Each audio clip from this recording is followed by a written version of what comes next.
ZYD 825 Rádio Valinhos FM. Operando em frequência modulada 87,9 MHz. Rua Padre Manuel Guinot, número 74. Telefone 19 38 71 15 23. Rádio Valinhos FM 87,9. A voz da nossa gente. Este programa é uma produção independente e todo o conteúdo é de responsabilidade de seus idealizadores. Agora na Rádio Valinhos, você acompanha o programa Dualidade em Cena, o seu espaço para saber tudo sobre filmes, cinema e muito mais sobre a sétima arte. A apresentação: Isaac Santos e Edgar Nascimento.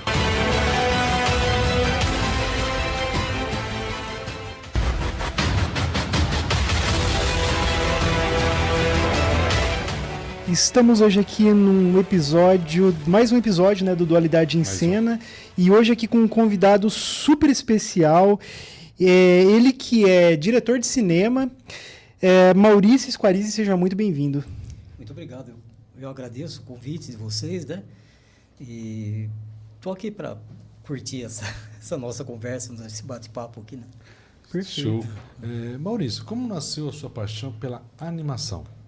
Então, bom, primeiro pelo desenho, né? Eu assim, como todo desenhista, eu desenho desde criança, assim, né? Então, eu gostava muito de desenhar, assim, né? E a animação, claro, eu via muito animação, eu tinha paixão, né, pela animação como espectador, né? Mas aí, em 1979, mais ou menos assim, eu assisti o Música e Fantasia, Allegro non troppo, do Bruno Bozzetto, né? Foi lançado em 76. Aquilo ali me mostrou, porque o Bruno Bozzetto, Música e Fantasia, ele satiriza o fantasia do Disney, né? Só que com humor, assim, uma coisa... Você pega um humor mais italiano, assim, né? E ele mistura filmagem com uma filmagem de humor, é uma orquestra de velhinhas, umas velhas todas desdentadas, assim, e vão tocar várias músicas clássicas e ele vai animar aquilo, né? Aí aquilo, como no Fantasia, cada filme daquele vai sendo animado, né?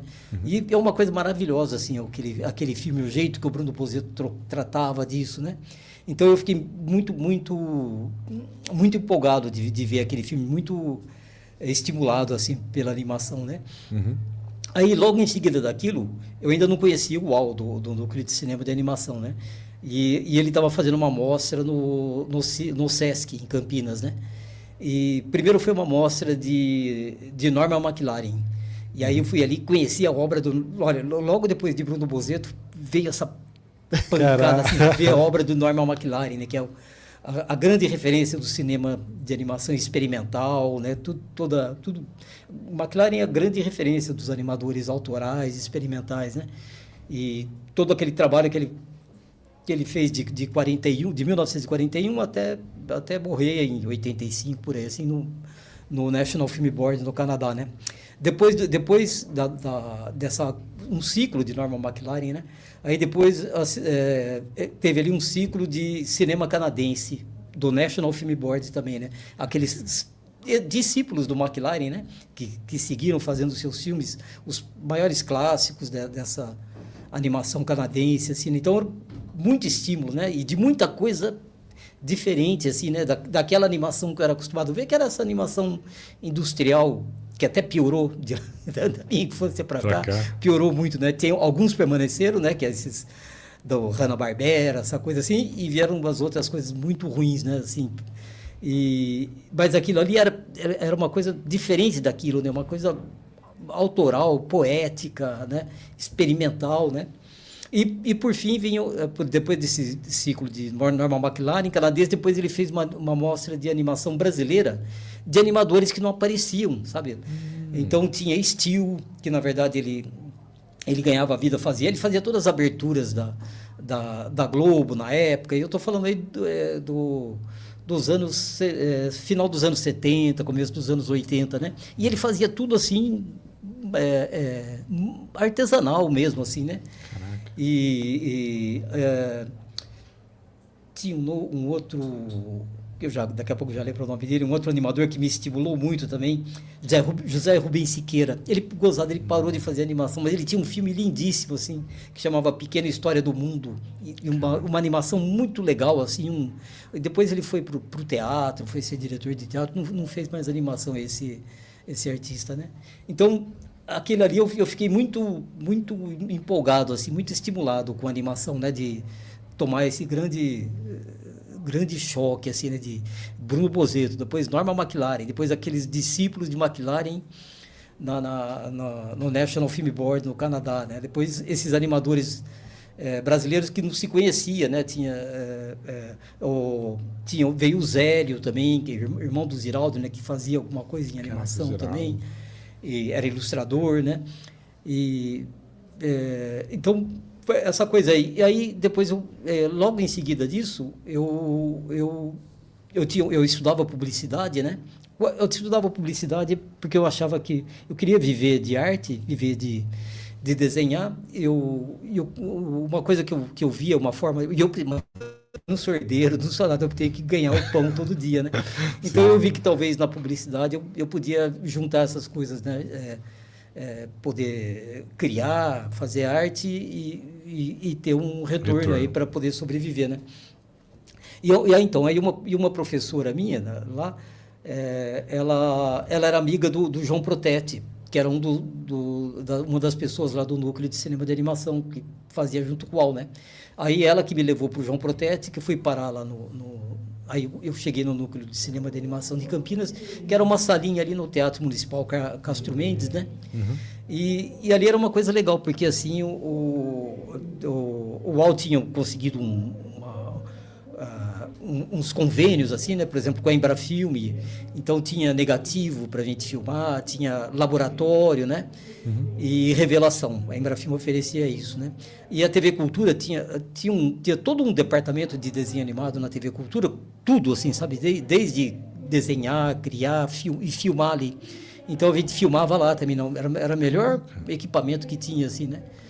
Então, e ali cada um ia desenvolvendo o seu filme individualmente, assim, sabe? João Protetti estava fazendo uns filmes dessa poesia que ele já faz hoje, né?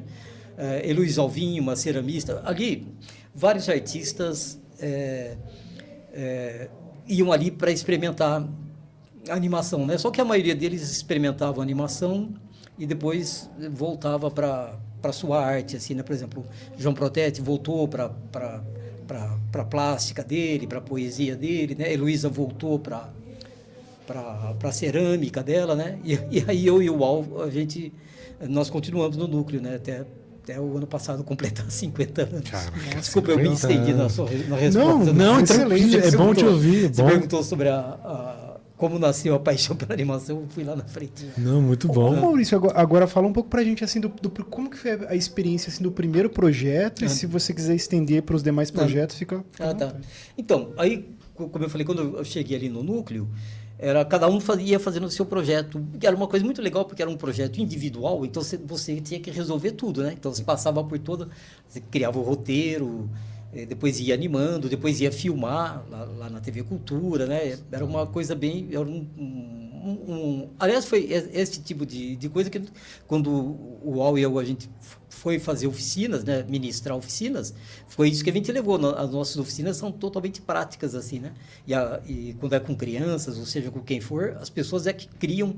Só que a diferença é que na oficina é coletivo, né? E ali cada um fazia individualmente, né? Então, aí eu criei um primeiro projeto ali para experimentar, para fazer, né? Que é um filme que começou e terminou e tudo mais, né? Isso aí foi 1979. E aí fiquei de 79, acho que até 82 que eu terminei esse projeto, um filme de 2 minutos, né? Uma coisa assim que meio tentando fazer uma crítica da televisão, uma brincadeirinha assim, né? Então era isso, eu fiz um pequeno roteirinho, desenvolvi um personagem que eu achava que era possível de animar naquela pequena roteiro, né? Depois eu queria pintar com guache, e eu tinha visto essa coisa da gente trabalhar várias pessoas ali, eu vi que o Sampaio era um outro senhor que estava fazendo, ele tinha feito um filme lá e ficou muito clarinho assim, né? e ele tinha pintado com aquarela. Eu falei, não, acho que aquarela não vai funcionar muito legal, né? Aí eu quis pintar com guache, mas aí o papel não suportava o guache. Aí eu pegava atrás de cada papel, eu colava um cartão assim para poder passar guache no desenho, né? E um por um. E quando eu falo isso, são centenas de folhas de papel, né? Então, a animação, desde o começo, eu já embarquei nessa coisa, que a animação é uma coisa artesanal mesmo, né? Muito trabalho, muito tempo, né? E eu costumo falar para os alunos, assim, nas oficinas, que o maior talento do animador é a paciência. Porque tudo em animação é demorado, é trabalhoso, né? E você encontra, ainda mais quando você trabalha sem recurso ou com poucos recursos, você tem que driblar coisas, né? Por exemplo, naquela época ainda não tinha computador, nada, então se usava... era muito comum se usar acetato, que é uma folha transparente, né? Aí você desenhava o personagem naquela folha de acetato, aí colocava sobre o cenário. Então você desenhava o cenário uma vez só e depois só ia desenhando o personagem, depois passava só. Desenhava no papel, depois passava tudo para o acetato, depois pintava no acetato para depois ir filmar o acetato com o cenário. Mas cada folha de acetato custava $1. Então imagina quando você está falando de 500 folhas, né, 1000 folhas, às vezes, né, no caso de um filme de animação, né? Então não dava não podia comprar acetato, não podia usar acetato. Nossa. Então a gente tinha que inventar outras coisas assim de contornar isso, né? Uma coisa seria desenhar o cenário um por um, cada coisa desenhar o cenário de novo, né? Ou, que nem um filme que eu fiz, naquela sequência daqueles primeiros filmes, né? Eu invertia, eu punha o cenário no acetato e a animação no papel, né? Só que o cenário ficava meio que por cima algumas coisas funcionavam, outras não, outras tinha que desenhar mesmo, né? Ô Maurício, agora conta pra gente assim, bom, primeiro eu quero te perguntar quanto tempo leva um projeto e quero saber também do processo, da partir do momento que nasce a ideia até o lançamento, digamos assim. Então, pela minha experiência, assim, eu fiz comecei em 79, na verdade, né, lá no núcleo, né? E de 79 até agora eu fiz uns 23 curtas, né? E um longa que tá em processo, né? E cada curta, no caso dos curtas, cada um foi uma história diferente, o jeito de fazer, né? Mas para te responder, eu vou pegar um exemplo de um filme que eu fiz ficou pronto no final de 94. Eu comecei a fazer em 1992, ficou pronto em 94. É Molecagem, um filme que eu, por exemplo, eu queria falar de brincadeiras de rua, da infância, né? Brincadeiras de rua. Então, eu comecei a desenhar as brincadeiras, né? Desenhar e animar, né? O peão, uma coisa que me encanta muito. Eu rodo peão até hoje. Que da hora. Tenho mais de 80 peões em casa. Caraca! Lá, né? Então, comecei a animar o peão, né? Fazendo umas brincadeiras com o peão, animando, né? E depois com várias, com a pipa, né? Fui animando, assim, né? E buscando recurso, né? Que não tinha dinheiro, porque eu precisava de dinheiro para comprar negativo, pagar. Naquela época a gente não tinha o equipamento, a gente tinha que alugar, né? Então, por exemplo, a gente filmava num lugar em São Paulo que custava $150 a hora para usar a câmera lá, né? O equipamento de filmagem, né? Então precisava de levantar um dinheiro. Então ficava tentando conseguir um recurso, né? Enquanto isso ia animando essas. Aí quando estava no meio, eu tinha ido a gente tinha uns contatos assim com a Bosch, né? Algumas coisas que tinha feito ali. Aí eu falei com a diretora de marketing lá, ela falou assim, olha, eu fiquei encantada com esse projeto aí, mas o que a Bosch tem a ver com brincadeira de rua, né? Não tem, né, como entrar, né? Aí passou. Aí depois passaram alguns meses assim, ela me ligou e falou assim, olha, aconteceu uma coincidência aqui. O tema de calendário, cartaz, tudo do fim de ano da Bosch vai ser brincadeiras de rua, né? Então então eles tinham criado uma lata toda decorada, toda ilustrada, na verdade, assim, iam dar de brinde para os clientes essa lata que lá dentro ia o peão com fieira, um bolo de bolinha de gude, vários brinquedos assim infantis, né? E ela falou, e vai ter junto uma VHS época ainda era uma Nossa, VHS, VHS, com o seu filme, então, né? Então, aí eles bancaram fazer o filme para... Aí eles iam fazer 1000 cópias, 1000 VHS, para eles usarem, né? Iam pagar todo o custo do meu filme. Eu não ia ganhar nada, mas iam pagar tudo, né? Então, aí eu peguei e organizei o roteiro. Não tinha um roteiro ainda, você ia brincando assim, aleatoriamente, apaixonado pelas várias brincadeiras e o jeito a forma do peão, o desenho que dá, né? Ia brincando com essas coisas, da pipa, o movimento da pipa no céu. Aí eu fiz um roteiro, né? Um personagem que ia passando por essas brincadeiras, né? Depois eu criei um começo e um fim. O começo queria começar num fliperama, né? Brincando num fliperama, assim, que aquele tempo tinha aquelas casas... Acho que não jogos, tem mais né? isso, aquelas casas de fliperama, né? Que tinha aquelas várias máquinas lá que a molecada ficava ali, né? Então, esse personagem, ele começa numa casa daquela, depois ele acha um peão na rua e depois vai passando de uma brincadeira para outra, assim, né? E aí, por exemplo, esse filme foi isso. Aí a música, eu chamei o Ney Carrasco para fazer, que era um compositor que vinha trabalhando com a gente, assim, várias... Então, para fazer uma música especial para o filme, chamei a Cleide Tonetti, que é uma cantora aqui de Valinhos. Ela cantava em coral, coisa assim, mas ela tem uma voz bonita, né? Ela não quis saber de continuar cantando, né? E chamei o João Protete para fazer a letra dessa música, esse meu amigo poeta, né? Então, aí foi isso. O filme eu queria que ele fizesse uma música assim que fosse acompanhando, brincando, que tivesse um refrão, mas quando ele chegou lá, a música era uma coisa enorme, assim, ele falou, não, eu fiz ele falou, eu fiz uma coisa pensando no formato de um enredo de escola de samba. Caraca. Aí ficou meio que um rap, assim, o Ney fez uma coisa mais, uma batida mais de rap, assim, mas isso em 94, né? Olha. Ele fez uma batida mais de rap, e essa cantora de formação lírica cantando isso, assim, né? Eu gosto muito daquele filme. Aliás, ele teve uma carreira legal, ganhou alguns prêmios, ganhou um Tatu de Ouro na Bahia, que era um festival importante que tinha na Bahia, a Jornada de Cinema da Bahia. Ele ganhou o Tatu de Ouro, que era o prêmio máximo que tinha lá, né? Legal. E mais alguns, assim, eu tentei te responder, assim, como nasceu o projeto, até como ele foi, como que ele se financiou. Então, essa é a história do Molecagem, né? E se pegar cada um desses filmes que eu fiz, cada um tem uma história diferente. O Al, mesma coisa, os filmes que ele fez, os curtas dele e longa que ele fez agora também, né? Então, cada um tem um jeito diferente de como nasceu, como foi. Por exemplo, um outro filme que eu fiz, aliás, foi logo depois de Molecagem, foi até uma provocação, assim, eu estava sendo lançado Molecagem, né? E fez uma matéria bonita, assim, no Caderno C do Correio Popular.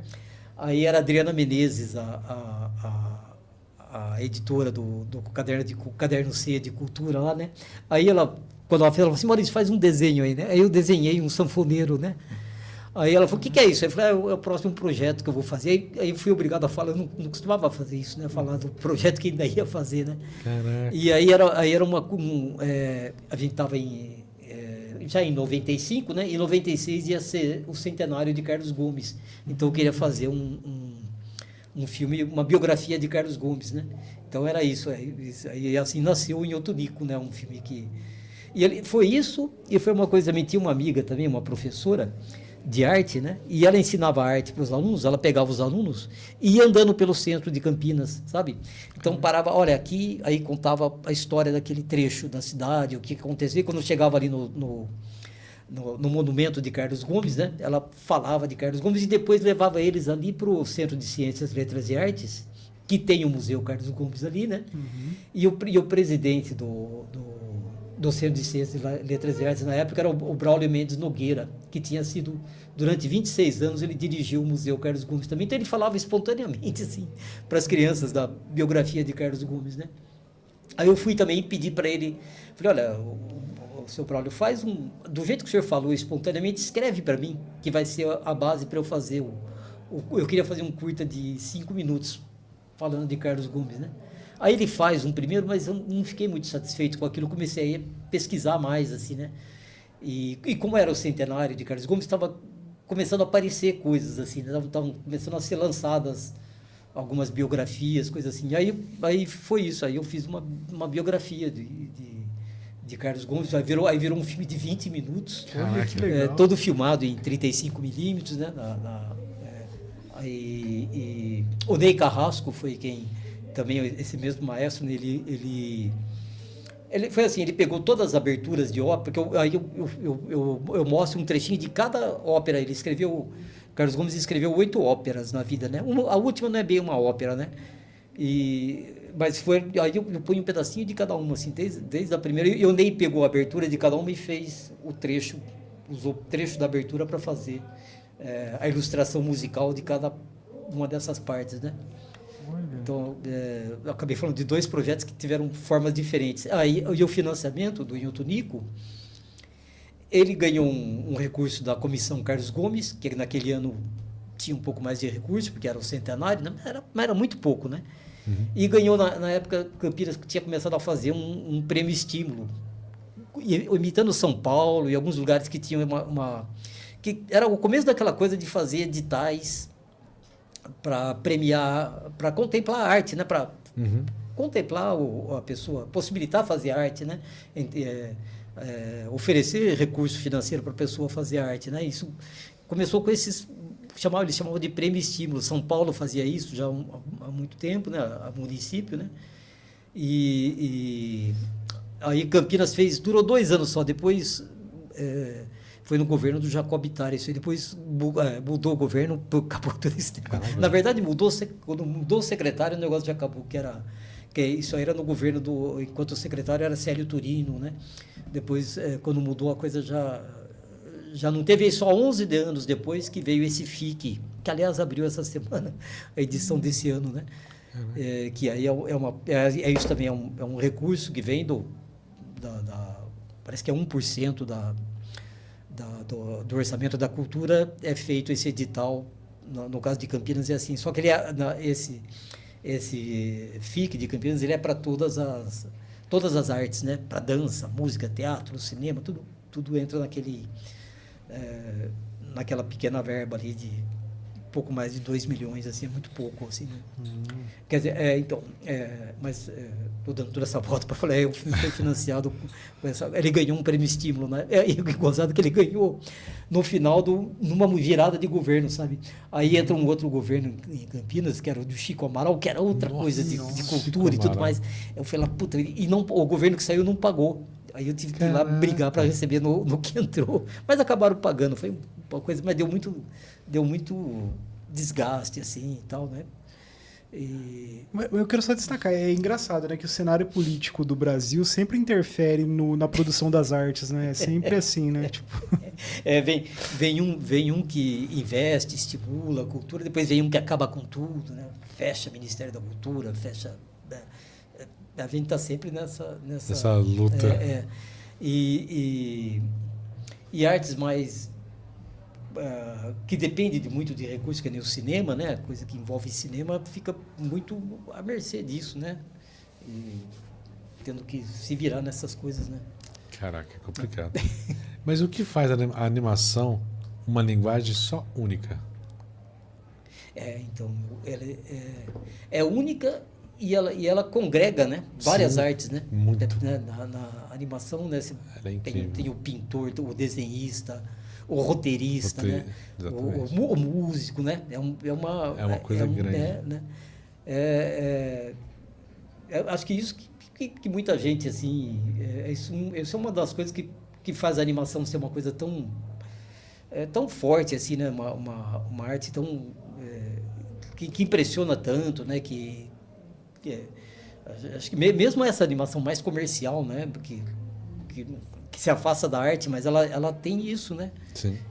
E eu acho que, tentando te responder, eu acho que um pouco é isso, né?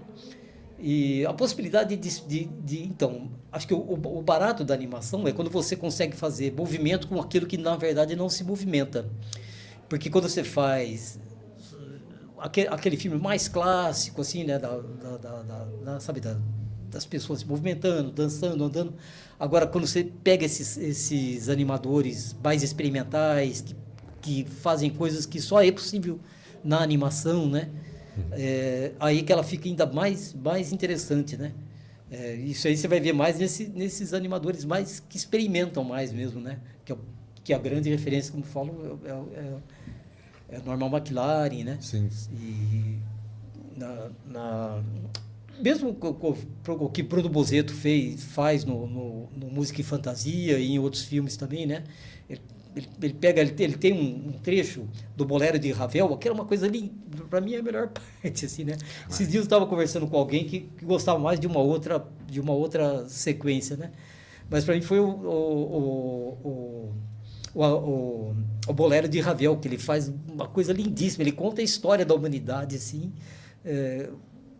com uma sequência de animação que vai seguindo aquilo, né? É uma coisa que só é possível fazer aquilo na animação, né? Eu acho que é muito legal isso. Você vê que o cara realiza aquilo com aquele movimento fantástico, né? Os desenhos dele, né? O movimento, né? Eu acho que, tentando te responder... O senhor gosta do Ziraldo? É um dos ídolos. O Ziraldo é bom demais, cara. O Ziraldo é... Esses dias, Ele um é trabalho muito que eu bom. faço com crianças ali na CESA, né, de autistas, tem uns ali que desenham muito assim, né, aí eu levei para eles eu ganhei num aniversário meu um almanaque do Ziraldo, né, na verdade é uma coisa mais quase que sobre o Pasquim, mas o desenho dele é demais, assim, eu olhava e falo para os meninos assim, olha essa mão. Caraca. Olha as mãos do Ziraldo. Aprenda a fazer mão que nem o Ziraldo. A expressão, né? Na mão dele tem uma expressão assim, né? É um grande mestre, assim, né? Ainda bem que tivemos Ziraldo, né? Nas artes gráficas brasileiras, né? Ele é muito bom mesmo. No quadrinho, né? Ele, gozado, ele não... Até também o cara fez muita coisa, mas ele não foi para animação, né? Ele não... Nem animaram coisa dele, assim... Não fizeram uma animação legal dele. Aliás, acho que é um grande desafio até, né? Seria, né? Animar os desenhos do Ziraldo, né? Concordo. E aquele rapaz que ele participa da Roda Viva, que ele faz o charge. Eu sei. Ele Era o muito Caruso, bom. né? Depois que mudou o Caruso, agora é um outro, né? Eu não Não conheço. sei, faz tempo que eu não vejo a Roda Viva, mas é Caruso. Na época do Caruso, o cara é... Bom, o cara é um chargista, um caricaturista, mas ele faz a coisa, o desafio, né? De fazer o negócio ali ao vivo, né? É um grande desafio, imagino isso, né? Aproveitar também. Me empolguei, desculpa. Porque a animação eu vi agora o rapaz do Chico Bento lá, o Maurício. Maurício, o senhor também gosta dele? Eu gosto, mas ele já vai para uma coisa industrial, né? Ele sai da... Ele, por exemplo, olha, o quadrinho que eu curti, assim, claro, né? O Maurício de Souza é importante, né, mas ele virou essa coisa industrial, né? Comercial, né? Vai para todo lado. Se preocupava mais, assim, mas também o cara cada um tem seu perfil, né? Ele é um empresário, né?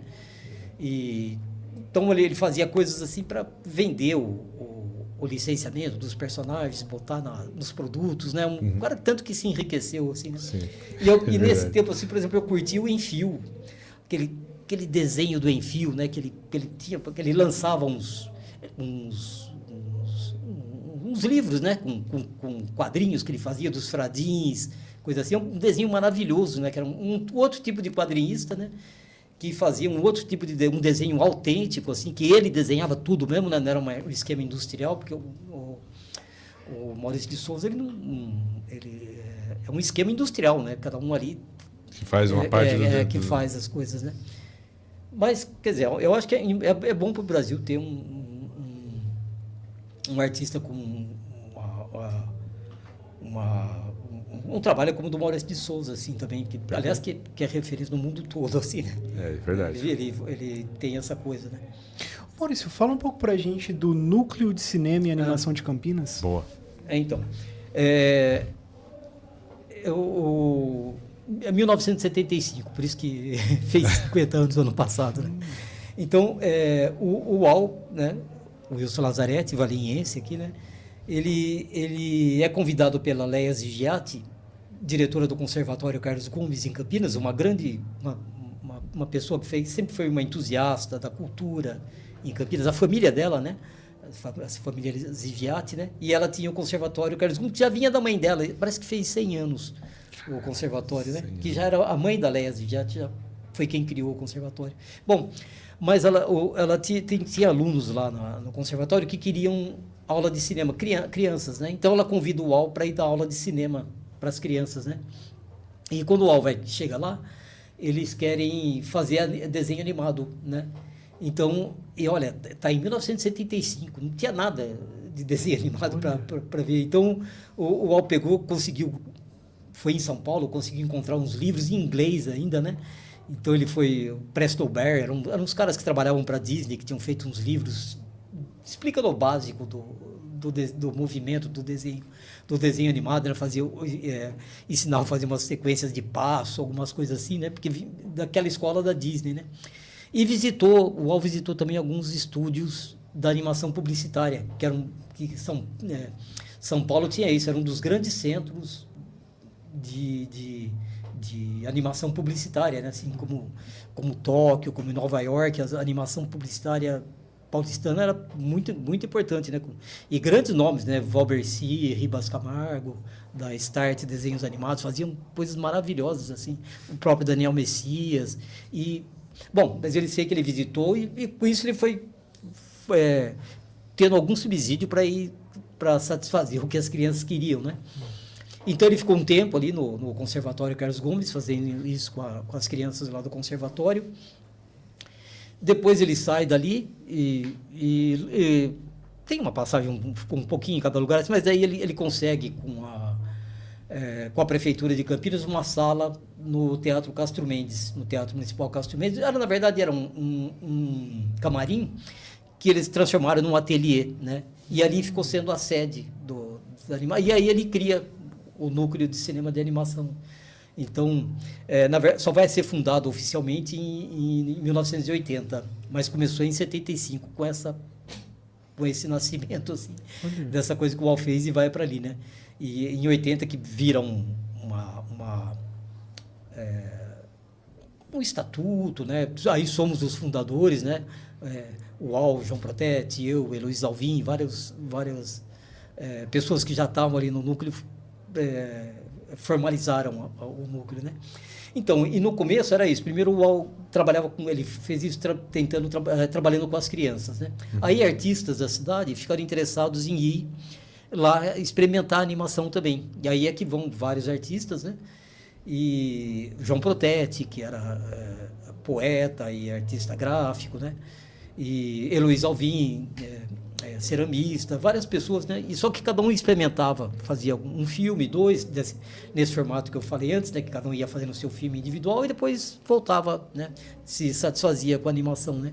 E foi assim que eu fui também, né? Eu estava trabalhando em editoras, em agências de publicidade, assim, ganhando a vida, fazendo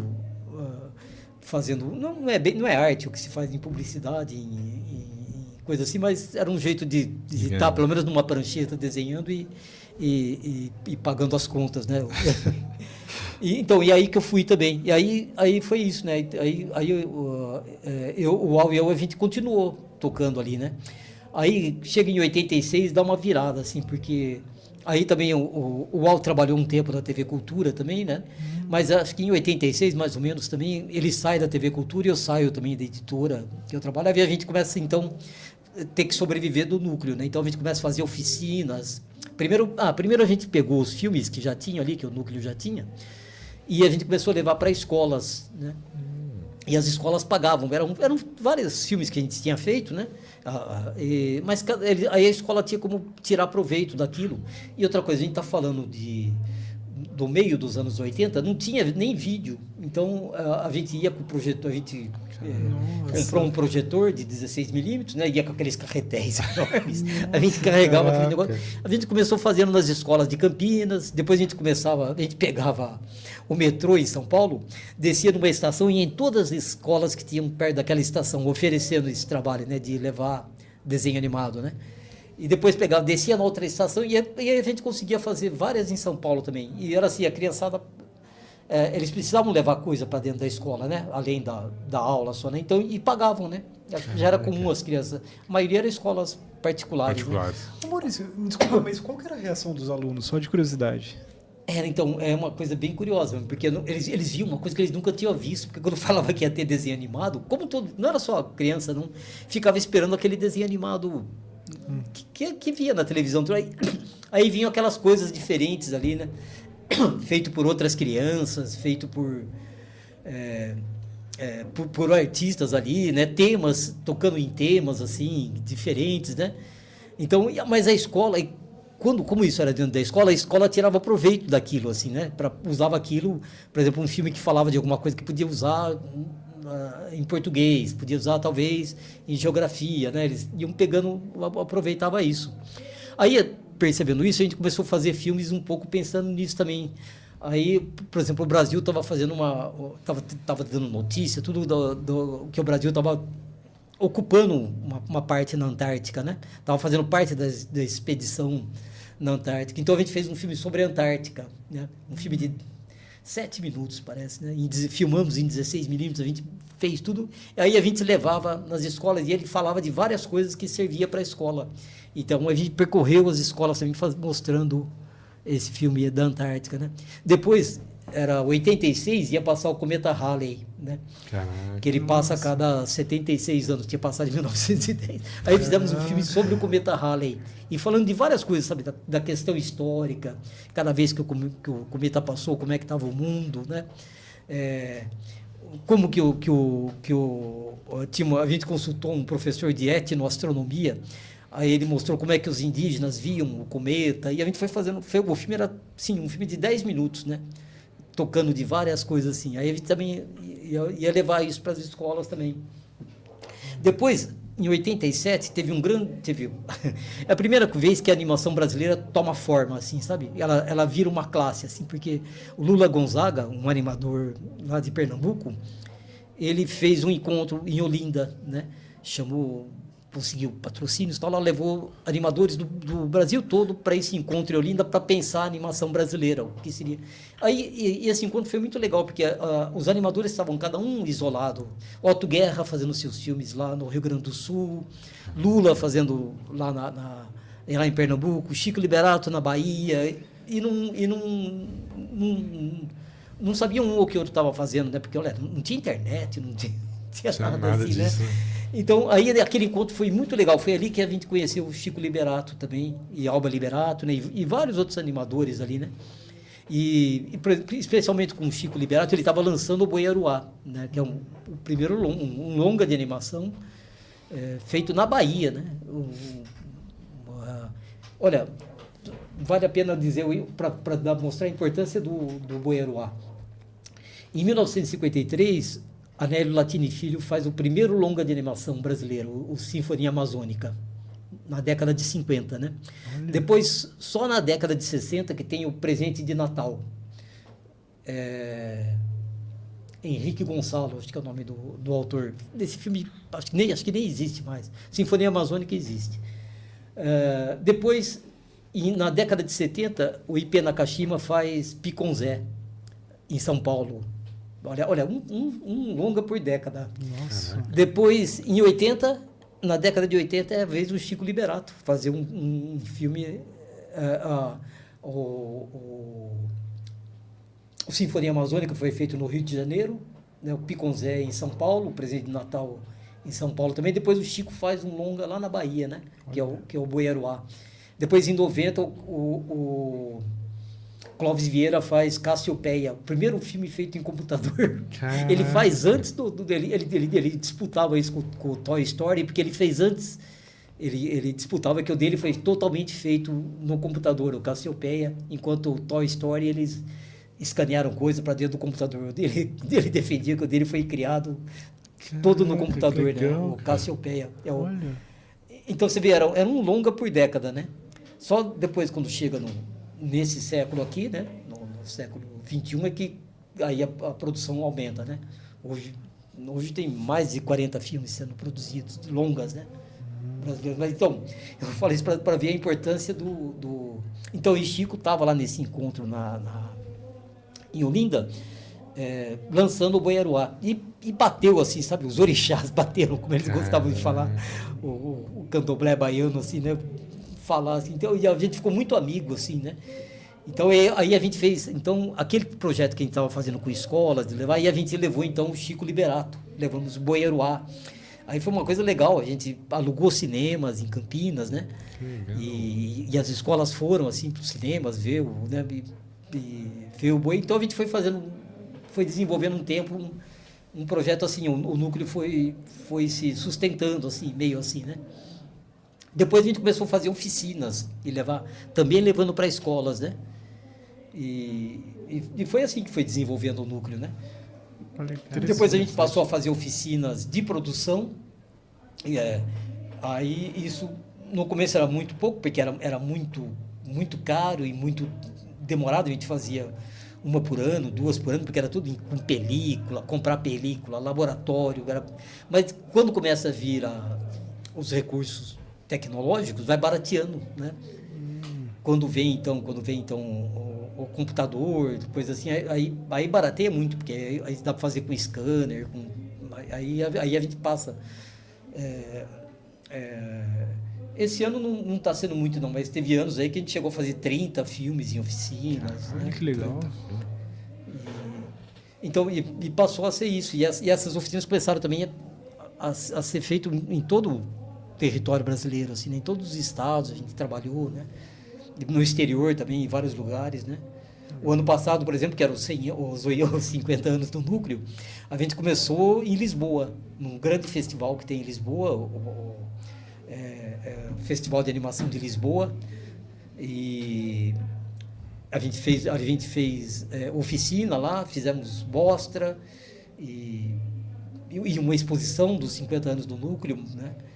E depois a gente fez em Campinas, no Centro de Ciências, Letras e Artes, foram 2 semanas, né, de quarta a sábado fazendo, né? E depois a gente fez em São Paulo, no Museu da Imagem e do Som. Aí em Varna, em setembro, em Varna, na Bulgária, num festival de animação também, a gente fez tudo isso também, exposição, mostra, oficina, comemorando os 50 anos do núcleo, né?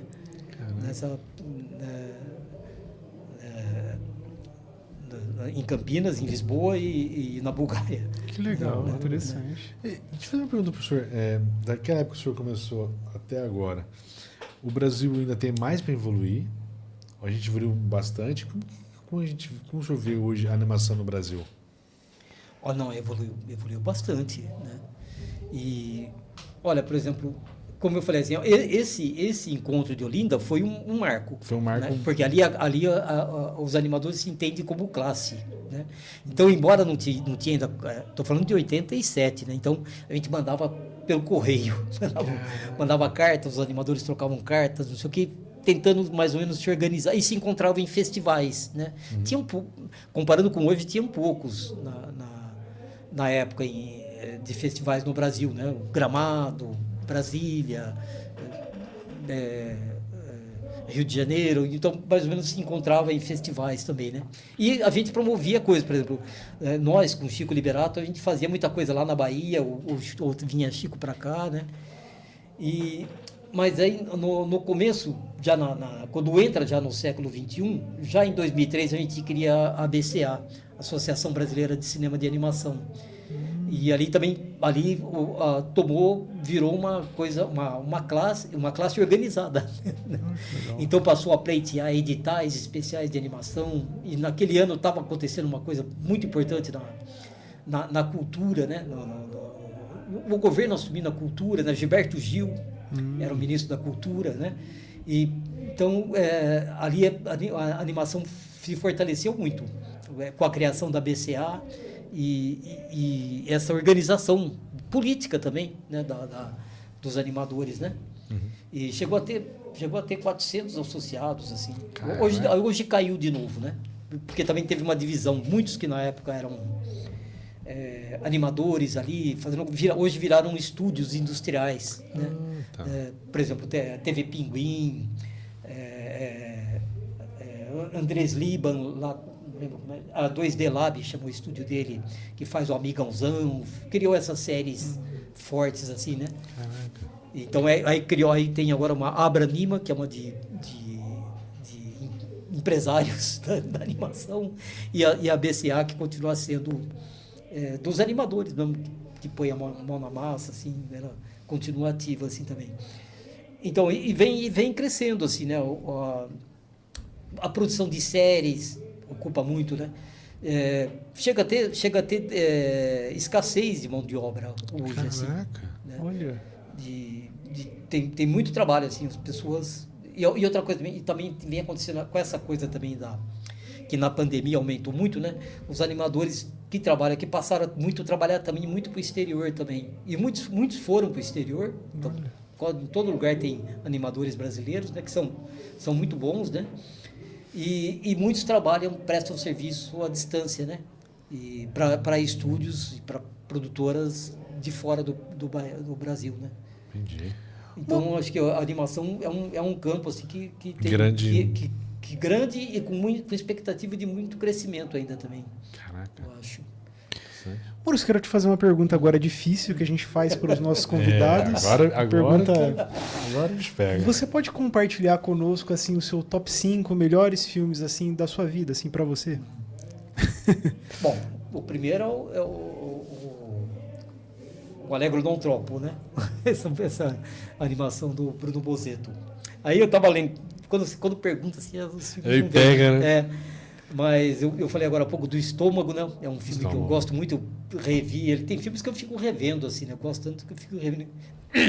O Estômago, do Marcos Jorge, eu revi há pouco tempo. Daí depois, e já revi várias vezes também o Mundo Cão, que o próprio Marcos Jorge fez. É muito bom também, né? E Amarelo Manga, o primeiro filme do Cláudio Assis. Olha. Aquele filme é demais, né? Cada vez que a gente assiste, a gente vê mais coisas. Sabe que Lula Gonzaga, esse animador que eu falei, que fez o primeiro encontro de animação em Olinda, ele faz uma pontinha nesse filme. Uma hora que é naquele bar, sabe? Tá aquele bar assim, que ele corre pra lá, corre pra cá, e ele dá uma cutucada na dona do bar e ela joga um copo de cerveja na cara dele. Aquele é o Lula. Aquele é o Lula Gonzaga que fazia uma parte. Que é aquela coisa de Recife, né? Eles chamam de... Como é que eles chamam aquilo? Brodagem, né? Eles fazem os filmes na brodagem, são todos irmãos, assim, tal, assim, né? O cinema pernambucano é demais, né? Bom. Os filmes que vêm lá de... Né? Eu falei do Amarelo Manga, que é um filme forte, né? Aí você pega o Som ao Redor. Nossa, né? filmaço. Demais, assim, né? E depois o Kleber Mendonça vem depois lá com o Bacurau, né? Bacurau, sim, filmaço. E agora com Agente Secreto, mas eu continuo preferindo assim o Bacurau e o Som ao Redor. E o Som ao Redor. E eu gosto muito do Baile, do Héctor Escola. Acho que toda a obra do Héctor Escola eu gosto, né? O Fellini em geral, assim, tudo de Fellini, assim, mas se fosse para escolher um, é o Ensaio de Orquestra, filme que assim, foge de tudo, assim, né? É um ensaio, né, que fica se repetindo aquilo, mas uma coisa muito madura, assim, muito demais, assim, né? Do Fellini, né? E que me lembra, assim, de você falando de cara, assim, me ocorre esses, né? Com certeza depois eu vou ficar lembrando de exatamente. Pode ser até que durante a nossa conversa assim, eu acabe lembrando de mais algum, assim. Deixa eu ver aqui, quando você me desafiou, eu tinha lembrado, mas eram esses que eu tinha anotado. O Estômago, o Baile, o Amarelo Manga, o Ensaio de Orquestra do Fellini. Não, perfeito. A gente já tá já até passou de 5, né? Porque aí eu fui lembrando, por exemplo. Porque tem cenário que você vê um filme, aí você... Que nem o Marcos Jorge, né? A obra dele é muito legal, né? Esses dias eu encontrei mais uns outros filmes dele que eu nem sabia. Que nem eu te falei agora há pouco lá fora, né? Ele fez o Estômago 2. Eu nunca ouvi nem falar. E eu assisti esses dias aí, procurando coisa dele, encontrei e tinha um filme disponível, assim. E aí tinha um outro filme dele chamado O Duelo. Uma outra coisa, uma comédia, assim, bem com José Wilker, uma coisa bem Não tem nada a ver com o estômago, com essa coisa, com o mundo cão, com essa coisa assim, tensa dele, assim, né? Uma comédia bem relaxada, né? Legal. Maurício, a gente está quase chegando ao final do nosso bate-papo, passou muito depressa muito rápido. o tempo. Eu vou pedir para você o seguinte, se você puder deixar uma mensagem para o nosso público, Boa. certo? E vou pedir também para você, se você puder fazer uma recomendação de algum conteúdo assim para o nosso público. Boa. Bom, recomendação, vejam animação, procurem animação brasileira, procurem os animadores autorais, né? Porque na animação comercial você vai ver sempre aquilo, muita gente até fazendo o que as séries estrangeiras fazem, né? Então, agora nos autorais, agora é aquela tal história, né? Na superfície estão aquelas coisas assim, você tem que cavar, procurar, né? Então, procura aí nas mostras, nessas sessões, por exemplo, o Museu da Imagem do Som de Campinas, ali tem 11 cineclubes que funcionam ali, cada um com uma curadoria diferente. Ali você vê, agora tem uma curadoria de cinema infantil também, que eles colocam muita animação. Ali você vai ver bastante animação interessante, né? Eu lembro, quando eu era criança, a gente encontrava essas coisas num programa chamado Lanterna Mágica, que era até um animador quem fazia, que era o Roberto Miller, né? Então, tinha na TV Cultura, que era acho que de sexta-feira à noite, o Roberto Miller só trazia coisa legal, assim, né? Mas para quem ia lá na TV Cultura, a TV Cultura tinha pouquíssima audiência, né? E ali descobri um programa que tinha ali, você via as melhores animações, assim, do exterior e brasileiras, né? Então, é caçar isso também. Se tiver a oportunidade de ir em festivais, em mostras, né? Às vezes tem festival que acontece perto da gente, assim, né? Por exemplo, tem um festival de curtas em Campinas, ele acontece, esse ano vai ser em setembro. Ali vem muita coisa legal. Eu tava hoje a gente conseguiu fechar uma parte da curadoria dessa mostra, né? Tá muito legal e ela é anual, todo ano tem essa mostra. E aonde que é exibido, Maurício? Eu acho que vai ser no Museu da Imagem do Som. Legal. Não, ele vai abrir no Teatro do Centro de Convivência, na abertura, assim, e depois acho que a maioria das sessões acho que vão ser na sala lá do MIS Campinas. Que legal. E vem coisa bem legal. E outra coisa, tem uma produção campineira também, que é mostrada ali, de colegas daqui da região, que estão fazendo. A gente criou também, em 2019, o iCine, que é uma associação, ele está formalizando agora, de 2009, até está sendo rápido a formalização, que na verdade é uma associação de cineastas do interior paulista, que ali foi uma coisa muito legal, porque tem muita gente fazendo cinema em todo o interior de São Paulo, sabe? A região de Assis é muito forte, ali, os caras fazem coisas excelentes ali, lá quase que no Paraná, ali na divisa com o Paraná, ali em Assis, e tem vários polos assim no interior de São Paulo, né? Então eu acho que aqueles que ficam, eu lembro quando eu era jovem assim na formação, assim, eu ia nos cineclubes, né? Eu ia no cineclube, tinha o Cineclube Campinas ali, ia quase ninguém, ali passava só pérola, assim, sabe? Isso que eu falo assim, você vai ligar lá na Globo, você vai ver aquilo lá que todo mundo vê, assim. Agora, as coisas legais, você tem que ir atrás, é um pouco mais difícil. Na superfície está ali. É muito fácil, né? Tem que cavar. A sardinha, não sei o que. Agora você quer o pintado, você quer o você tem que ir lá atrás, assim. Então, acho que as pessoas têm que ter esse interesse, ir atrás das coisas, assim mesmo, né? Por exemplo, olha, a gente faz uma mostra em Campinas também, chama Mostra Milar Alves, que a gente criou isso aí. Nós temos a CTAV, Câmara do Audiovisual de Campinas, que é mais ou menos cineastas da região, assim, né? E a gente criou uma mostra, esse ano foi a 9ª edição dessa Mostra Milar Alves. Olha aí, a Milar Alves, ele fez o primeiro longa-metragem, o primeiro filme campineiro, fez 100 anos em 2020, fez 1923, e por muitos biógrafos é considerado o primeiro longa-metragem de ficção brasileiro, feito por Milar Alves. O filme chama João da Mata, em Campinas. Então, e nessa mostra Milar Alves, a gente só traz coisas assim, ela é voltada para o cinema histórico, assim, né? E fizemos ela agora aí, né? Então, e tivemos oficina de animação ali, gratuita, né? Foram pessoas ali fazer uma animação para um zootroscópio. Foi uma tarde de sábado super legal fazendo essa... Então, ali, pessoas que ficam assim, de olho nessas coisas estranhas que estão acontecendo, sabe? Não tá Então, vale a pena quem é assim, que nem eu falo, eu ia nos cineclubes, ficava sabendo, ia em Sessão Maldita, sabe?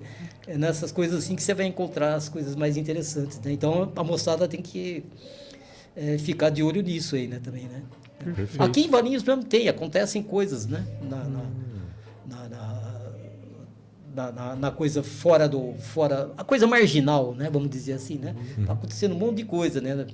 Mesmo aqui que não ganha assim as telas mais, né? Por exemplo, quem assiste o programa de vocês, né? Tem um papo desse e outros papos interessantes que vocês promovem aí, né? Acho que é isso. Quem está assistindo isso aqui está tendo essas dicas, né? Por exemplo, quando tiver oficinas, coisas assim, vou te avisar, você vai divulgar por favor, por Boa, favor, show. por favor, agradeço. A gente divulga Então, também. quem tá se ligando nessas coisas assim vai ter, né? Que nem eu ia ver material do Ziraldo, coisa assim, do Pasquim, né? Era um jornal Caraca. quase que proibido, né? Então, era proibido, né? Na ditadura militar, sempre era censurado e tal, e ali estavam os melhores desenhistas do Brasil, estavam ali, os mais criativos, né? Jaguar, Ziraldo, Milor Fernandes, né? O humor de Milor Fernandes, nunca ninguém... Eu falo em humor hoje, cadê o humor? Não tem, né? Milor, sabe, ninguém chega nem um décimo da qualidade do humor de Milor Fernandes, né? Não só o que ele escrevia, o que ele desenhava, o teatro que ele escrevia, né? Então, eu estou dizendo isso aí, quem tinha acesso a isso era quem ia ali, comprava o Pasquim, né? Então, a minha recomendação é isso, buscar esses conteúdos marginais que estão à margem da grande mídia aí, né? Que não está... Acho que é isso. Perfeito. Sejam rebeldes. Boa! Maurício, obrigado pela participação, Tá, por ter eu é que aceitado o agradeço. convite. Desculpa se Imagina. ficaram coisas aí. A gente toca num monte de coisa, acaba não tocando, mas estou à disposição aí. Poxa, muito obrigado. Obrigado à Rádio 87.9 pelo espaço. Obrigado, galera. Até a próxima. E segue aqui ele, que está aqui na página da descrição. Valeu, obrigado. Valeu, pessoal. Obrigado.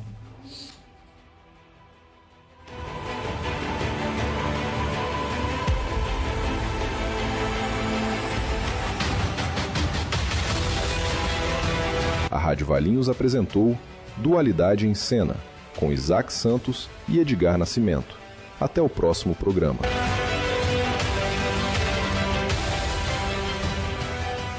Esse programa é uma produção independente e todo conteúdo é de responsabilidade de seus idealizadores.